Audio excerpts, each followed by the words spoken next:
Fresh Morning. Fresh Morning. Sur les 104.5 Urban FM, la station urbaine dans le Da Fresh Morning, on est avec Jean-Paul. Jean-Paul, bonjour. Bonjour Da Fresh. Comment tu vas ce matin? Ça va, ça va. Alors, on va où en actualité internationale? On va s'intéresser au tourisme spatial, dont j'avais déjà parlé ici la dernière fois, avec le premier volet des annonces qui avaient déjà été faites par l'entreprise SpaceX d'Elon Musk, qui envisageait d'envoyer pour la fin de cette année, donc fin 2021, pour la première fois, des touristes dans l'espace, c'est-à-dire des personnes qui ne sont ni des scientifiques, ni des membres des astronautes, les membres de de l'aviation, parce que ce sont historiquement ces deux types de passagers que l'on avait dans l'espace. Et bien, pour la première fois, on aura donc des touristes, donc des personnes lambda, qui auront la particularité de payer leur ticket pour pouvoir vivre ce rêve d'aller dans l'espace. Et donc, après le projet de SpaceX, donc cette fois-ci, c'est Elon Musk avec Blue Origin. J'en avais parlé parce qu'il faut savoir que dans le domaine du tourisme spatial, il y a trois grandes entreprises, ou si tu veux, il y a trois magnats, trois milliardaires qui sont derrière. On a Elon Musk avec SpaceX, on a Blue Origin de Jeff Bezos et on a Virgin Galactic de Richard Branson, qui est le milliardaire britannique. Et donc... le type de Virgin... Oui, le patron de Virgin. Donc, lui, il a aussi son projet similaire, même si les projets ne sont pas totalement identiques. Et ça, je vais y revenir un peu plus tard. Donc, celui de Blue Origin, celui de Jeff Bezos, lui, il a un peu coupé le pied sur ses deux concurrents, puisqu'il a fixé une date pour le premier vol de touristes par le biais de sa compagnie. La date, c'est le 20 juillet prochain. Et c'est une date qui n'a pas été choisie au hasard, puisque c'est le 20 juillet 1969 que pour la première fois, des êtres humains arrivaient sur la Lune. Donc, Neil Armstrong en l'occurrence. Et donc, il a choisi cette date symbolique-là très forte pour annoncer aux yeux du monde entier que que son entreprise Blue Origin va emmener 3 passagers dans l'espace. Alors, de quels passagers s'agit-il? Là aussi, c'était la deuxième découverte, c'est que les 3 passagers seront Jeff Bezos lui-même, le patron de Blue Origin, son frère Mark Bezos et bien entendu un autre passager dont on ignore l'identité jusqu'à présent, puisque lui, il sera choisi à l'issue d'une enchère en ligne qui a été organisée par le milliardaire américain. Alors donc cette enchère en ligne, c'est-à-dire qu'on vend en ligne le siège, et à l'issue du premier tour de cette enchère qui avait reçu à peu près 5600 candidats, si tu veux, la proposition la plus élevée est à 2,8 millions de dollars. Donc il est clair qu'à l'issue des différents tours, pour désigner in fine l'unique candidat qui devra accompagner Jeff Bezos et son frère Mark, on sait que les enchères vont certainement monter jusqu'à environ, même voire dépasser les 10 millions de dollars.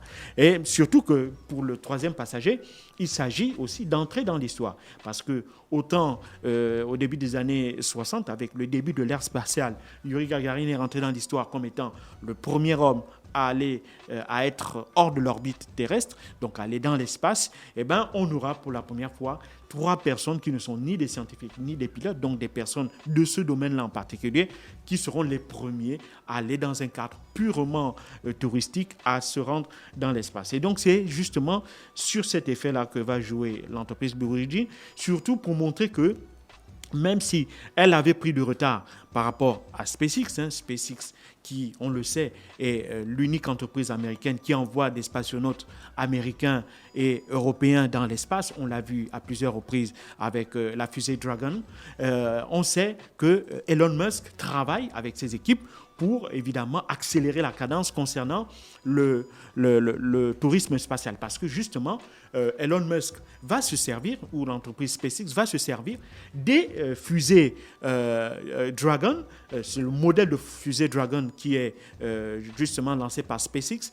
Eux, on va les appeler c'est la Dragon Crew, donc c'est la fusée qui sera dédiée au tourisme spatial, mais c'est ce modèle de fusée Dragon Crew, inspiré du modèle Dragon, qui sera utilisé à la fin de cette année pour que SpaceX envoie lui aussi ses touristes dans l'espace. Donc, pour Jeff Bezos, il était important de couper un peu le pied sous ses concurrents pour évidemment attirer la vedette sur son entreprise, parce qu'il faut bien l'avouer, depuis l'avènement des spationautes envoyés régulièrement sur la station spatiale internationale par SpaceX, c'est Elon Musk qui fait un peu le buzz, comme on dirait, sur cette question. Et Elon Musk a vu justement les actions de Tesla et les actions de SpaceX gagner énormément en valeur, et c'est ce qui a multiplié même par 3, voire par 4, selon certains experts, le montant de sa fortune, qui fait de lui actuellement le deuxième homme le plus riche du monde derrière Jeff Bezos.